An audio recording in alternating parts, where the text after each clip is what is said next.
नमस्कार दोस्तों, OCN network में आपका स्वागत है। मैं हूं ओमकार चौधरी। 26 मई 2014 को नरेंद्र मोदी ने प्रधानमंत्री पद की पहली बार शपथ ग्रहण की थी। तब उन्होंने दो तीन संकल्प लिए थे। उन्होंने आतंकवाद, नक्सलवाद और इसमें आप घुसपैठ को भी शामिल कर सकते हैं, अलगाववाद को भी शामिल कर सकते हैं, देश विरोधी ताकतों को भी शामिल कर सकते हैं। उन पर उन्होंने जीरो टॉलरेंस और भ्रष्टाचारियों उस पर भी जीरो टॉलरेंस की नीति पर चलने का ऐलान किया था।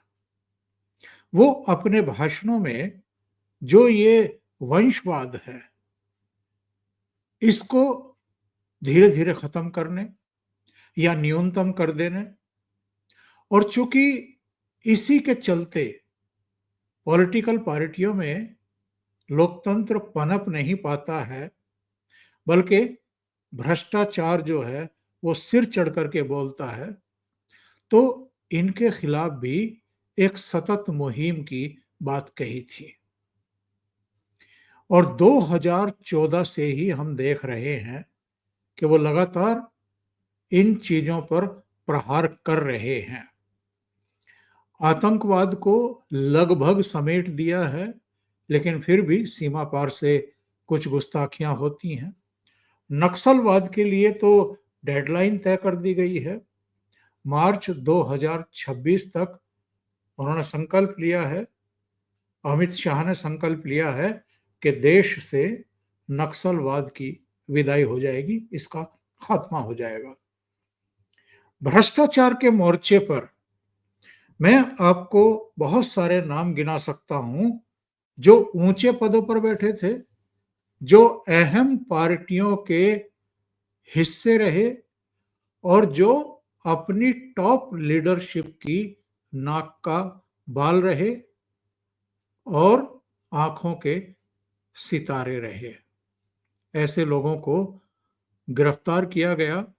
उनमें कई लोग जेल भी गए, जेल की हवा खा करके बाहर आए।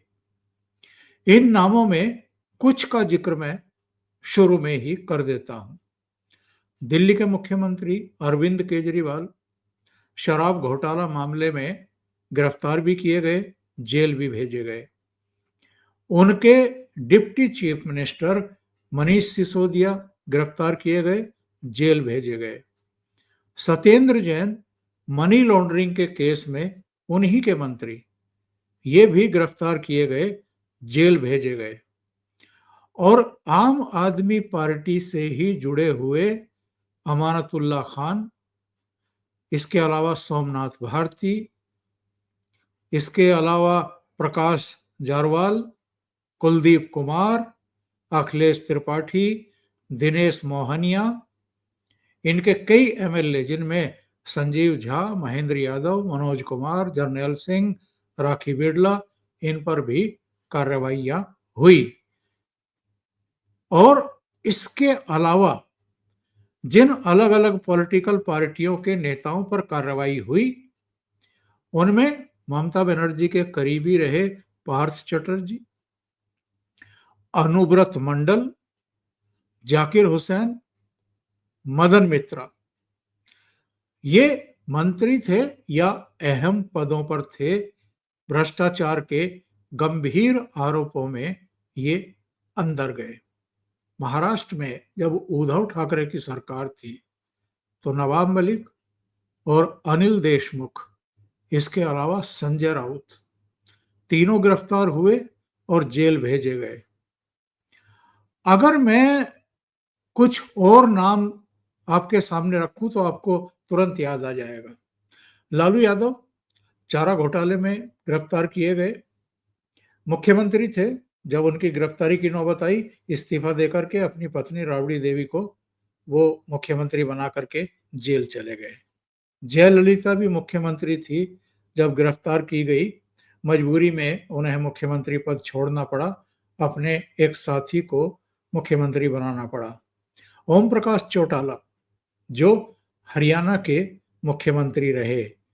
और इसके अलावा अगर केंद्रीय मंत्रियों की बात की जाए तो 2G स्पेक्ट्रम में फंसे ए राजा, कॉमनवेल्थ घोटाले में फंसे सुरेश कलमाड़ी, बिहार के मंत्री मदन मिश्रा भ्रष्टाचार के मामले में, बाबू सिंह कुशवाहा ये उत्तर प्रदेश में घोटाले में जेल गए, और मायावती सरकार में तो कई मंत्री जेल भेजे गए। ये तो मैं मोटे मोटे नाम ले रहा हूं, अगर मैं पूरी सूची निकालूं तो ये बहुत लंबी सूची बैठेगी।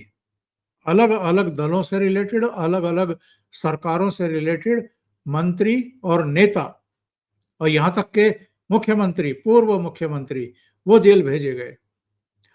और एक आंकड़ा मेरे सामने है जिसमें जो राजनीति का अपराधीकरण हुआ है उसमें जो देश में कुल मिलाकर के करीब 4000 के आसपास एमएलए हैं सभी राज्यों में, उनमें से 28% दागदार हैं, 1136 के आसपास दागदार। और ये 2023 के आंकड़े में बता रहा हूं, 2024 और 2025 के नहीं।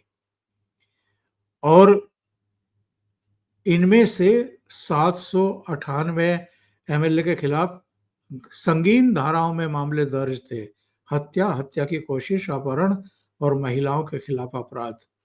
जहां तक संसद की बात है, ये 2024 के आंकड़े में दे रहा हूं, 18वीं लोकसभा, ये जो चुने हुए सांसद हैं 543, उनमें से 233, करीब करीब 43% के खिलाफ आपराधिक मामले हैं। और इनमें भी 159 सांसद ऐसे हैं, करीब करीब 29%, जिनके खिलाफ गंभीर यानी संगीन धाराओं में मामले दर्ज हैं। ये तो मोटे तौर पर मैंने आपको बताया है ताकि जो मैं बताना चाहता हूं और कहना चाहता हूं इसका एक बेस आपके सामने हो। और जो बुधवार को गृह मंत्री अमित शाह ने 3 बिल पेश किए, राजनीति के अपराधीकरण पर अंकुश लगाने के लिए ही पेश किए। और इनमें मोटा मोटी मैं बता देता हूं, बहुत तकनीकी बारीकियों में नहीं जाना चाहता। अगर आप पर इतने संगीन आरोप लगे हैं जिनमें आपको 5 साल या उससे अधिक की सजा हो सकती है और आपकी गिरफ्तारी हो जाती है और आपको अदालत न्यायिक हिरासत में भेज देती है यानी जेल भेज देती है, और आप फिर भी मंत्री पद से, मुख्यमंत्री पद से या प्रधानमंत्री पद से इस्तीफा नहीं देते हैं, तो 1 महीने के भीतर अगर आपको जमानत नहीं मिलती है तो आपको उस पद से बर्खास्त किया जाएगा या बर्खास्त समझ लिया जाएगा। ये संशोधन लाए हैं अमित शाह, जो बुधवार को उन्होंने लोकसभा में पेश किया। लेकिन क्या हुआ? कांग्रेस, टीएमसी, असदुद्दीन ओवैसी से लेकर के समाजवादी पार्टी, कई लोगों ने जम करके हल्ला काटा। सारी मर्यादाएं, सारी गरिमा तार तार करके रख दी।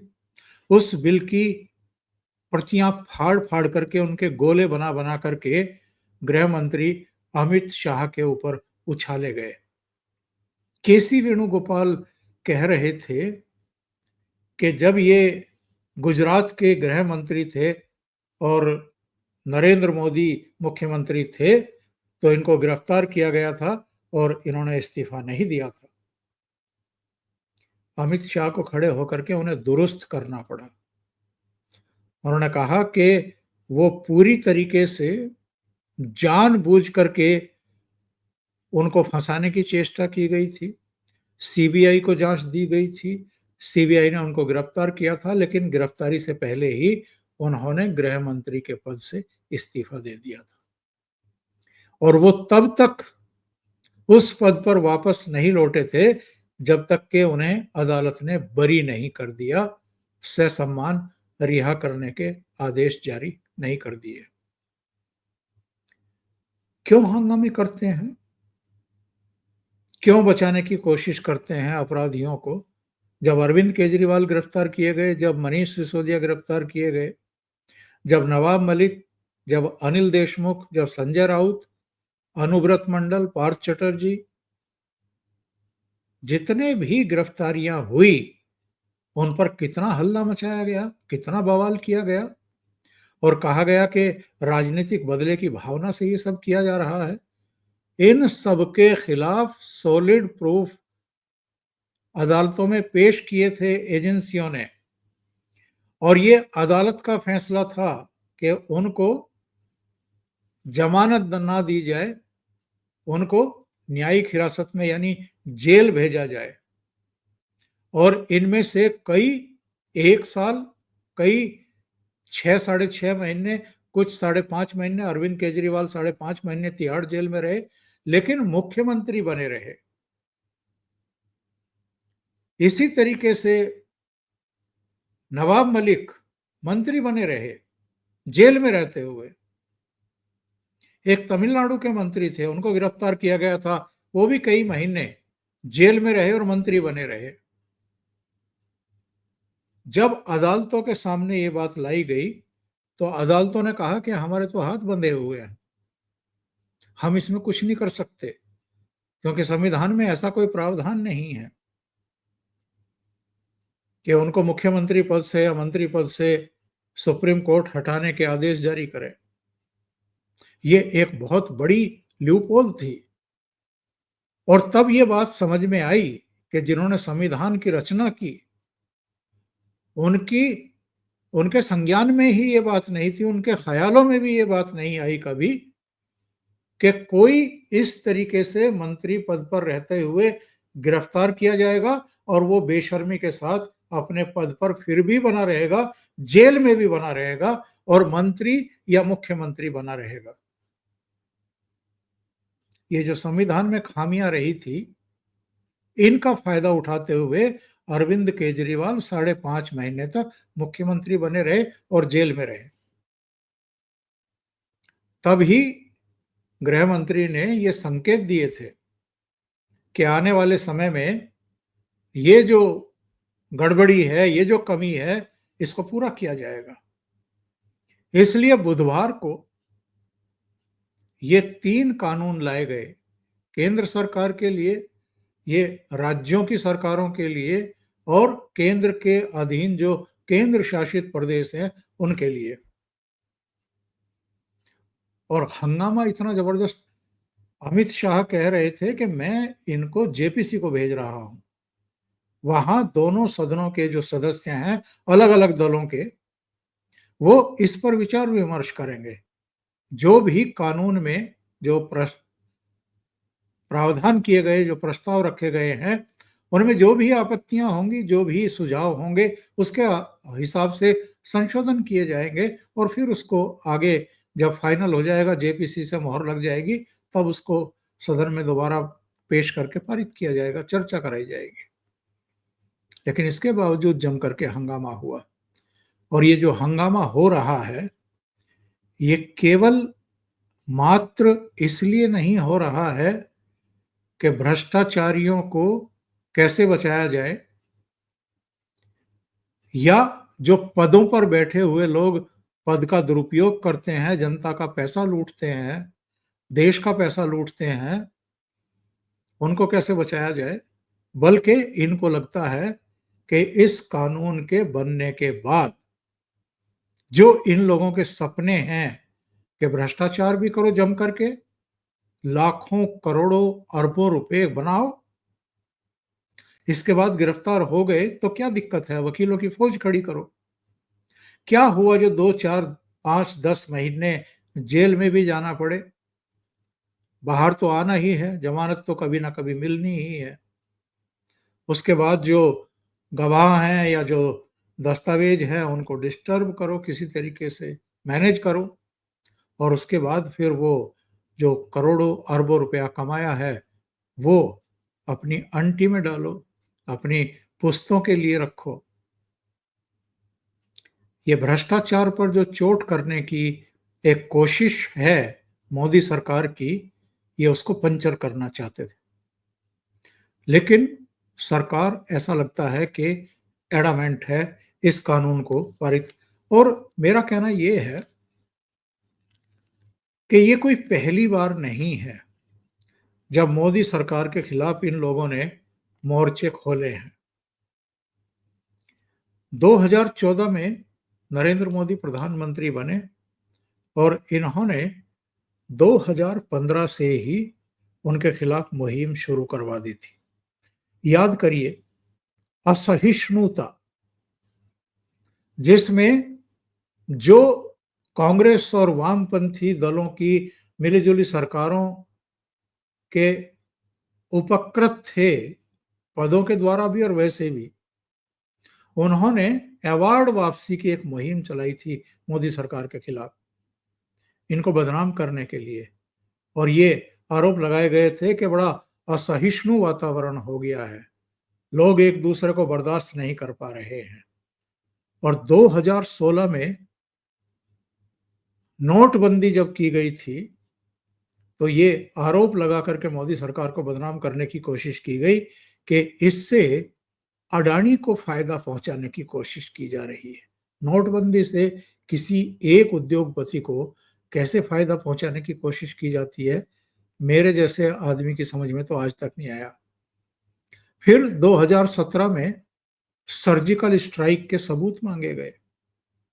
2018 से ही राहुल गांधी ने, चूंकि 2019 में लोकसभा के चुनाव आ रहे थे, होने वाले थे, तो 2018 से ही चौकीदार चोर और राफेल डील में भ्रष्टाचार के आरोप लगाने शुरू कर दिए। 2019 फरवरी में पुलवामा कांड हुआ था, जब हमारे सीआरपीएफ के 40 जवान वीर गति को प्राप्त हुए थे। इसमें भी इन लोगों ने प्रधानमंत्री मोदी पर कई तरह के गंभीर आरोप लगाए थे कि ये लोकसभा चुनाव में देश की सहानुभूति अर्जित कर लेना चाहते हैं, इसलिए ये सब रचा गया है, करवाया गया है। इससे ज्यादा निकृष्टतम आरोप लगाए नहीं जा सकते। 2019 में फिर से नरेंद्र मोदी की वापसी हो गई। 303 सीटें तो अकेले बीजेपी को ही मिल गई। 2014 में 282 सीटें मिली थी, यानी बढ़ गई। इनके हंगामे, इनके आरोप तराशी, तरह तरह की मुहिम के बावजूद और सीटें बढ़ गई। तो इन्होंने 2021 में किसानों का आंदोलन शुरू करवाया दिल्ली में, वो 13 महीने तक चला और आरोप लगाए कि मोदी किसान विरोधी हैं और किसानों को मरवा रहे हैं। 2022 में जब 5 महत्वपूर्ण राज्यों में फरवरी में चुनाव थे, फरवरी मार्च में, उत्तर प्रदेश, उत्तराखंड, पंजाब, मणिपुर, गोवा, और उसी साल फिर गुजरात और हिमाचल में भी थे, तो अचानक से लोकतंत्र खतरे में आ गया था। एक पूरी मुहिम चलाई थी इन्होंने। 2023 में इन्होंने कहना शुरू किया कि लोकतंत्र खतरे में है, संविधान जो है वो खतरे में है और मोदी जो हैं इसको बदल देंगे। इससे पहले अल्पसंख्यक खतरे में बताए थे, जब मध्य प्रदेश में, छत्तीसगढ़ में, राजस्थान में और कुछ दूसरे राज्यों में चुनाव थे। 2024 में इन्होंने जो कहा कि नरेंद्र मोदी इसलिए या अब की बार 400 पार का नारा लगा रहे हैं क्योंकि उनको संविधान बदलना है। इस तरह की मुहिम चला करके इन्होंने बीजेपी को और नरेंद्र मोदी को नुकसान पहुंचाया। कई राज्यों में उनकी सीटें घट गई और तीसरे झटके में वो पूर्ण बहुमत हासिल नहीं कर पाई बीजेपी, 240 पर अटक करके रह गई। लेकिन ये फिर भी कहते हैं कि साहब धांधली हो रही है और नरेंद्र मोदी की वाराणसी में लीड घट करके मार्जिन 1.5 लाख के आसपास रह गया। ये फिर भी कहते हैं कि मैच फिक्सिंग का खेल हो रहा है चुनाव आयोग और बीजेपी के बीच में, यानी 240 सीटें रह गई बीजेपी की। ये फिर भी आरोप लगाते हैं कि मैच फिक्सिंग हो रहा है, जिस पर कोई यकीन कैसे करेगा। 2025 में डोनाल्ड ट्रंप के साथ जो ट्रेड डील सिरे ना चढ़ी तो वो चिढ़ करके उन्होंने भारतीय इकोनॉमी को ही डेड इकोनॉमी करार दे दिया। तो राहुल गांधी ने भी डेड इकोनॉमी बता करके और वोट चोरी का आरोप लगा दिया। आजकल भी वोट चोरी का आरोप लगा रहे हैं, मैच फिक्सिंग की बात कर रहे हैं और बहुत सारी चीजें तो मैं गिनाना भी भूल गया हूं। मणिपुर कांड को लेकर के इन्होंने एक पूरा सेशन वॉश आउट कर दिया था। इसी तरीके से एसबीआई यानी स्टेट बैंक ऑफ इंडिया और एलआईसी उसका भट्टा बैठ जाएगा मोदी की गलत नीतियों से, ये आरोप लगाए। एचएएल को लेकर के इसी तरह के आरोप लगाए, जबकि ये तीनों एचएएल भी, एसबीआई भी, एलआईसी भी, इन्होंने मुनाफा कमाया और रिकॉर्ड मुनाफा कमाया। पेगासस, हिंडनबर्ग, इसके अलावा आधार को लेकर के, सीआईए को लेकर के, एनआईए को लेकर के, 370 को लेकर के, 35A को लेकर के, 3 तलाक विरोधी कानून को लेकर के और वक्फ को लेकर के भी इन लोगों ने संसद को नहीं चलने दिया, हंगामे किए। 2022 में लाल किले की प्राचीर से प्रधानमंत्री नरेंद्र मोदी ने पंचपर्ण की बात कही थी। पंचप्रण। और ये पंचप्रण क्या थे? उन्होंने कहा था कि 2047 तक हमें विकसित भारत बनाना है। दूसरा पंचप्रण था गुलामी की हर सोच से मुक्ति पानी है। और तीसरा उन्होंने कहा था कि हमें विरासत पर गर्व करना है। चौथे उन्होंने कहा था कि एकता और एकजुटता, इस मंत्र पर सभी भारतीयों को चलना है। और पांचवा उन्होंने कहा था कि प्रत्येक नागरिक अपने कर्तव्य का पालन करे। क्या विपक्ष आपको इन 5 प्रण पर खरा उतरता हुआ दिखाई दे रहा है? क्या वो विकसित भारत के पक्ष में है या उसमें कोई सहयोग कर रहा है? क्या वो गुलामी की सोच से मुक्त होना चाहता है या करना चाहता है? क्योंकि जब नई संसद बनी तो उसमें तमाम तरह के रोड़े अटकाए गए। इसी तरह सेंट्रल विस्टा बन रहा था, उसमें भी रोड़े अटकाए गए, तरह तरह के आरोप लगाए गए। जब भी भगवान राम का मंदिर बना या काशी विश्वनाथ कॉरिडोर बना या द्वारका या फिर सोमनाथ या फिर उज्जैन में महाकाल या आपका केदारपुरी में जब विकास कार्य हुए तो इन्होंने विरोध किए और कहा कि ये इससे सांप्रदायिकता बढ़ेगी, ये हिंदुत्व की राजनीति कर रहे हैं और एकता और एकजुटता का तो ये लगातार एक तरीके से उसके खिलाफ काम कर रहे हैं। वरना जाति जनगणना और तमाम इस तरह की चीजें ना उठाते, हिंदुओं में फूट डालने की कोशिश ना करते और अपने कर्तव्य का पालन ये किस तरीके से निभा रहे हैं ये तो मुझे बताने की जरूरत ही नहीं है। तो सवाल ये है कि ये लोग जो जिस दिशा में चल रहे हैं, जो फ्रॉड हैं, जो अपराधी हैं, जो घुसपैठिए हैं, उनको जिस तरीके से संरक्षण दे रहे हैं और जब उन पर कार्रवाई होती है तो जिस तरह से ये हल्ला मचाते हैं, भ्रष्टाचारियों पर जो शिकंजा कसा जाता है उसके खिलाफ जिस तरीके से ये एकजुट होकर के कार्यवाही में बाधा डालने की कोशिश करते हैं या उसकी मुखालफत करते हैं, इसका जवाब तो विपक्ष को ही देना है। और ये जो 3 कानून लाए गए हैं अमित शाह के द्वारा, मोदी सरकार के द्वारा, इसका विरोध क्यों कर रहे हैं, इसका जवाब भी इनको ही देना है देश को। तो देश के जो संसाधन हैं उनकी लूट अगर कोई घुसपैठिया आकर के कर रहा है या ये लोग कर रहे हैं तो सवाल ये है कि कब तक इसे करने की छूट देश दे सकता है या देश के जो मूल नागरिक हैं वो दे सकते हैं। अभी के लिए इतना ही। बहुत बहुत धन्यवाद। अगर आपको ये चैनल और इसके कंटेंट पसंद आ रहे हैं तो लाइक करें, कमेंट करें, वीडियो को शेयर भी करें अभी तक अगर आपने ये चैनल सब्सक्राइब नहीं किया है तो सब्सक्राइब कर लें। साथ में लगे बेल आइकॉन को दबा दें ताकि आगे आने वाले वीडियो और उनके नोटिफिकेशन आप तक पहुंचते रहें। बहुत बहुत धन्यवाद। नमस्कार।